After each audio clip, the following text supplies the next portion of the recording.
chamado à salvação.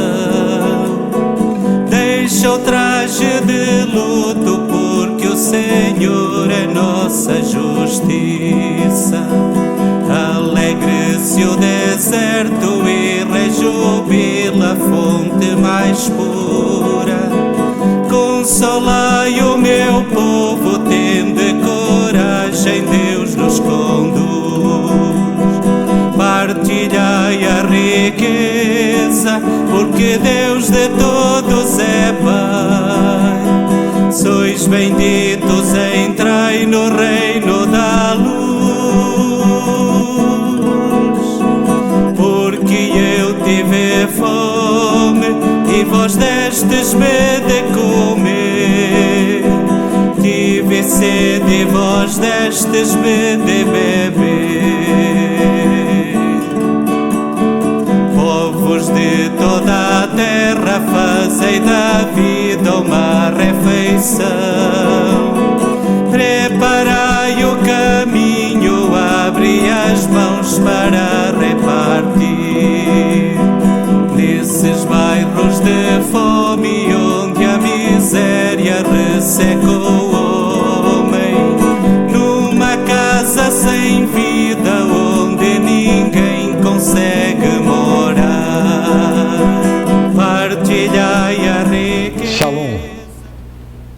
O Evangelho deste 18º domingo do tempo comum está repleto de simbolismo, é verdade, mas também de um questionamento muito forte.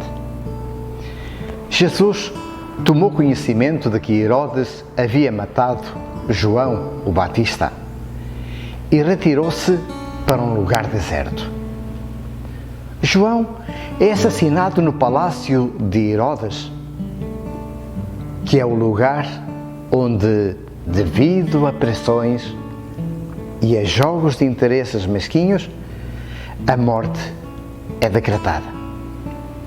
O cenário é o banquete do aniversário de Herodes. Interessante, a celebração da vida é feita com um presente de morte, a cabeça de João Batista. A ida de Jesus para o deserto recorda-nos o êxodo, a libertação da escravidão. No deserto nasceu e se construiu uma sociedade alternativa que contrastava com a opressão do faraó. Isso mostra que Deus não pactua com as situações de opressão, de injustiça, de morte, e até se demarca de cada uma delas. O povo, vendo Jesus partir de barco, sai da cidade e o segue por terra, contornando o mar. Percebemos um povo exaurido, com fome, fome de pão, mas sobretudo fome de Deus. Mas um povo que não vai repousar enquanto não se saciar. Jesus se encontra com o povo e se compadece. Compadecer-se, sofrer com aquele que sofre. A profunda comoção de Jesus revela a misericórdia do coração de Deus em contraste com a atitude de Herodes. Herodes mata, não apenas João, mas também e sobretudo a esperança messiânica do povo personalizada no Batista. Jesus cura, devolve a esperança, dá vida, alimenta. É o entardecer. E os discípulos ficam preocupados. Manda que vão embora para que comprem pão, dizem a Jesus. Por vezes, quem está próximo de Deus, quem está próximo de Jesus, afasta os outros. Não lhes dá chance de se aproximarem, de beberem da fonte, de saborearem a presença amorosa de Deus em suas vidas. manda-os embora para que comprem pão. Quantas vezes pensamos: eu não tenho culpa das dificuldades dos outros, eles que trabalhem, que façam pela vida, eu não posso resolver os problemas de todo mundo. Jesus é determinado, não se deixa ficar pelo sentimento, nem permite que as dificuldades o impeçam de agir. Dai-lhe vós de comer, diz ele aos discípulos. E os discípulos, claro, ficam perplexos. Só tem um rapaz com 5 pães e 2 peixes, dizem eles, mas isso não dá para nada. Como quem diz, mal chega para nós, quanto mais para uma multidão. Tragam-nos, diz Jesus. Interessante. 5 pães e 2 peixes. 5 mais 2, igual a 7. 7 significa totalidade. O que é que Jesus, o que é que o evangelista quer dizer com isto? O tudo que temos é pouco, é quase nada. Mas Jesus vê por outro lado. O discípulo, o seu seguidor, precisa disponibilizar tudo o que tem, tudo aquilo que ele é, para que o reino possa acontecer. Vamos entender o recado de Jesus. Quando nós, discípulos, formos capazes de partilhar tudo, quando a humanidade partilhar os seus bens, não haverá mais necessitados, porque esse é o tempo da fraternidade. Apenas 5 pães e 2 peixes para mais de 5.000 pessoas. O que te sobra, dizem os santos padres da Igreja, como São Basílio, por exemplo, não te pertence, é do teu irmão que passa fome.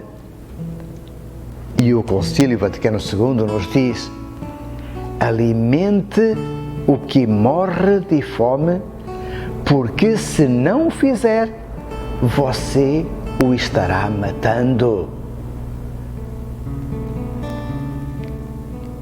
Quantas vezes nós dizemos: eu não tenho culpa, como Caim, lá no livro do Gênesis.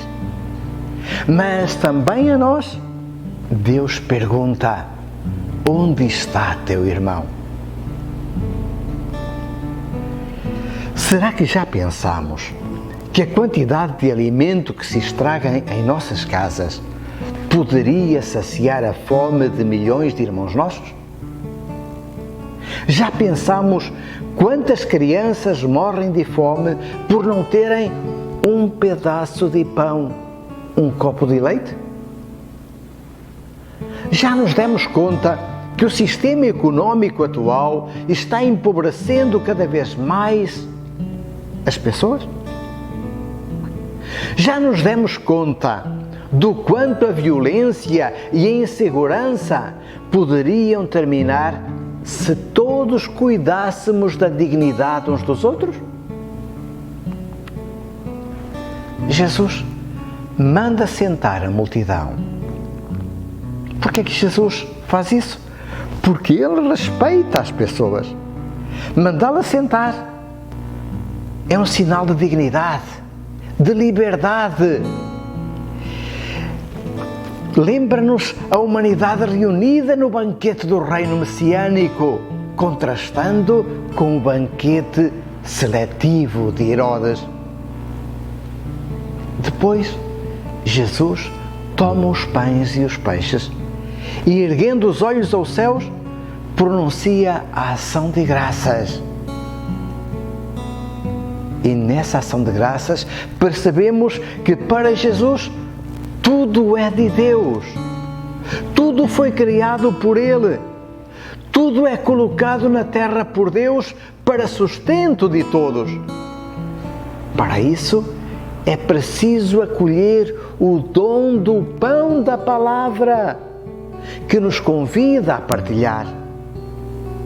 A fé na palavra é a única força que nos faz superar egoísmos, gerar fraternidade, construir uma nova civilização, a civilização do amor. Diz-nos o evangelista: todos comeram e ficaram saciados. Isto nos lembra, nos traz à memória a bem-aventurança, sinal da felicidade para que Deus criou todas as coisas e todas as pessoas. Tudo foi criado para o bem. Tudo foi criado para ser feliz. Vale a pena pararmos um pouco para contemplar esta passagem.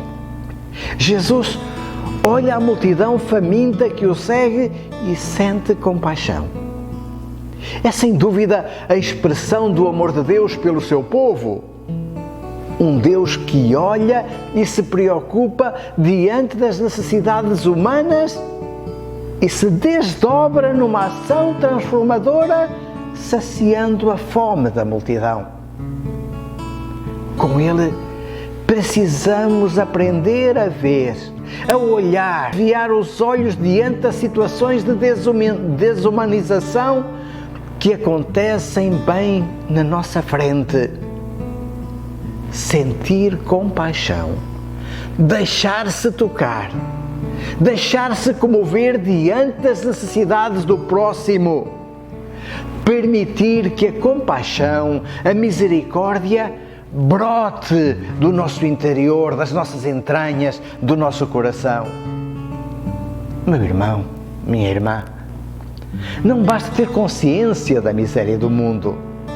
É preciso agir para transformar as situações de morte tão presentes no nosso mundo. Como Jesus, também nós precisamos atuar com eficácia, sem esperarmos que aconteçam grandes milagres. Jesus não precisou transformar as pedras em pão. Nem esperou que saísse a loteria, a Mega-Sena, para saciar aquela multidão. Precisou apenas que um menino partilhasse aquilo que tinha, a pobreza de 5 pães e 2 peixes, para saciar a fome de uma multidão. Sabes, a ação de Deus realiza-se a partir do humano. Ele precisa da tua e da minha generosidade para saciar a fome de milhões de irmãos nossos que morrem simplesmente por nada ter. Ou que morrem simplesmente porque tu e eu não temos olhos nem coração para perceber a miséria que nos rodeia. Desde que a multiplicação dos pães precisa acontecer de novo. Talvez precise dar lugar a um novo milagre, o da compaixão, o milagre da misericórdia, o milagre da solidariedade. E quando esse milagre acontecer, será mesmo o tempo da fraternidade, da preocupação com o outro, da partilha. Já pensaram o que seria o mundo se todas as pessoas tivessem uma casa digna, com água, saneamento, acesso à escola, ao trabalho? Utopia. O inacreditável é que em pleno século XXI, a esmagadora maioria da população mundial ainda não tem acesso às condições mínimas de higiene e de vida com dignidade. Talvez que ser cristão seja mais que uma crença. Talvez que a fé cristã seja mais que uma relação intimista entre mim e Deus. Talvez que a religião seja mais que euforia, sentimento, consolação do coração.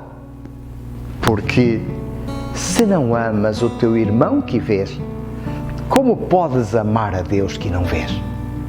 Ou vendo de outro modo, se amas tão profundamente o Deus do céu, como podes não ver e amar o teu irmão na terra?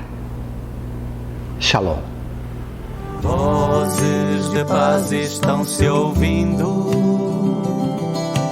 Vai pela estrada o peregrino. Rios de amor estão fluindo.